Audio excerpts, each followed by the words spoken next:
तर मध्यरात्री मिसाईल हल्ले करण्यात आले आणि भारताच्या हल्ल्यानंतर पाकिस्तान अर्थातच हादरलेला आहे। पुन्हा हल्ला केला नाही तर पाककडनं हल्ला नाही, पाकचे संरक्षण मंत्री ख्वाजा आसिफ यांनी हे वक्तव्य केलेलं आहे। पहलगाम इथं 28 जणांचा दुर्दैवी मृत्यू झाला होता। अनेक नवविवाहित होते, अनेकांची कुंकू इथे पुसली गेली आणि त्याचा बदला ऑपरेशन सिंदूरच्या माध्यमातून घेतलेला आहे। या संदर्भात अधिक माहिती देतील आमचे प्रतिनिधी शिवाजी शिंदे। आपण पाहतोय पाकचे संरक्षण मंत्री ख्वाजा आसिफ यांचं वक्तव्य, काय याचं तात्पर्य आहे?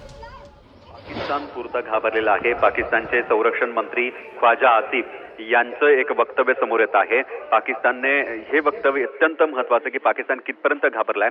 जर भारताने पुन्हा हल्ला केला नाही तर आम्ही काहीही उत्तर देणार नाही। जी अपेक्षा होती की या हल्ल्यानंतर पाकिस्तान उत्तर देईल, पण अशी कुठलीही घटना घडणार नसल्याचं पाकिस्तानकडून सांगण्यात आलंय। भारताचे जे मिसाईल अटॅक झालेत, हवाई हल्ले झालेत, त्याला पुरता पाकिस्तान घाबरलेला आहे आणि आता पाकिस्तानच्या संरक्षण मंत्र्याचं हे वक्तव्य अत्यंत महत्त्वाचं आहे की भारताने जर पुन्हा हल्ला केला नाही तर आम्ही कुठलाही प्रत्युत्तर देणार नाही। याचाच अर्थ की आता जी कारवाई केली, आता जो एअर स्ट्राईक केलेला आहे ते इथपर्यंतच थांबा, पुन्हा हल्ला करू नका। यामुळे पाकिस्तानने हे संकेत देत आहे पाकिस्तान कुठेतरी घाबरलाय आणि पाकिस्तानची उलटी गिनती सुरू झाली।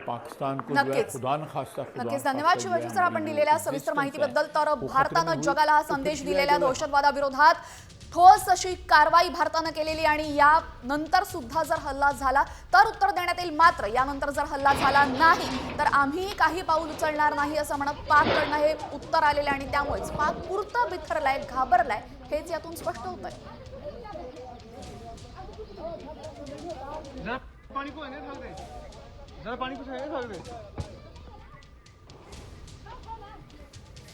ऑपरेशन सिंदूर यशस्वी करण्यात आलंय, सगळे पायलट सेफ आहेत असंही सांगण्यात आलं।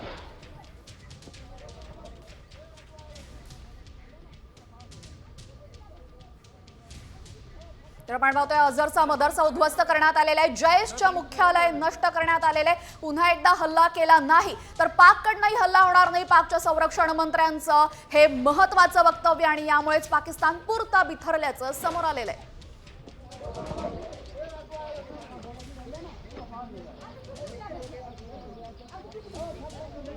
जरा पानी को